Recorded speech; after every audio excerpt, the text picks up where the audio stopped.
again, my good friends. We're going to talk again about what needed to happen to get ready for Jesus. We talked about Alexander and the culture and language, the Romans and the law, and also the other things that had to happen to get Jesus here. The synagogue and the reading of the law, of course the Roman law also. But also during this time between the Testaments, another thing happened to the Jewish community, which helps, if we know about it, will help us understand Jesus and his ministry. There were actually three different groups that arose during this time.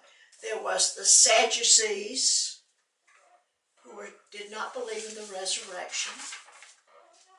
They were sad, you see. They were the upper class. They were the wealthy people. They were the ones who cooperated with the Romans. They were the ones who supported the Greek influence on the Jewish people.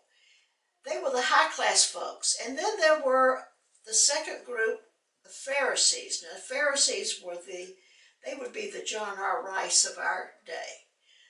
They were very letter of the law, very strict with their rules. They had thousands of little rules, things you could and couldn't do.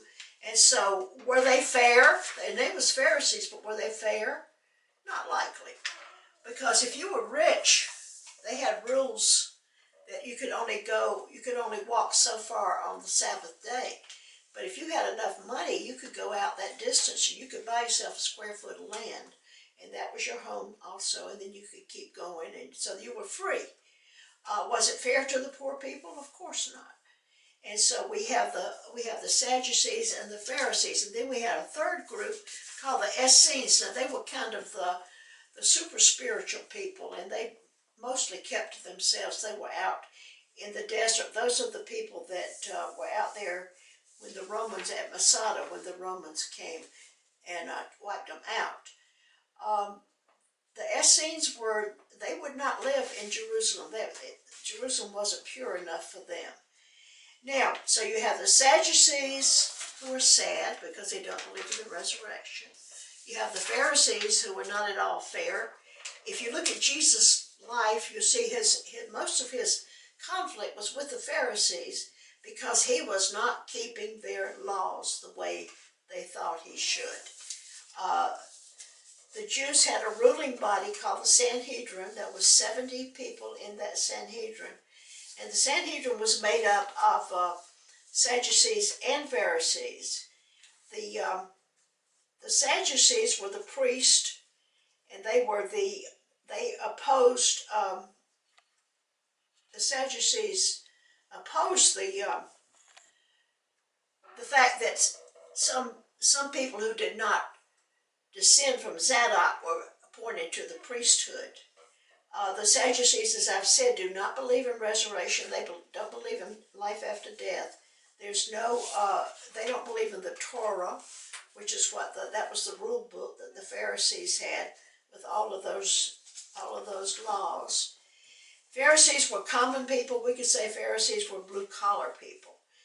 They were called disciples of the wise, and what they tried to do was apply priestly laws to non-priests. They opposed the monarchy had been taken over by Alexander's generals, and they opposed that. They did believe in the resurrection, because if you remember when Paul was on trial, they had Pharisees and Sadducees there to accuse him. And his method was, he said, we're here because of a dispute over the resurrection of the dead. And that set them off, and they started fighting with each other. And Paul won the day. So, to get ready for Jesus, we have all of these things have happened. We've had Alexander, the Romans, the Jews, and their groups, the synagogue. And so now we're going to talk a little bit about Jesus coming.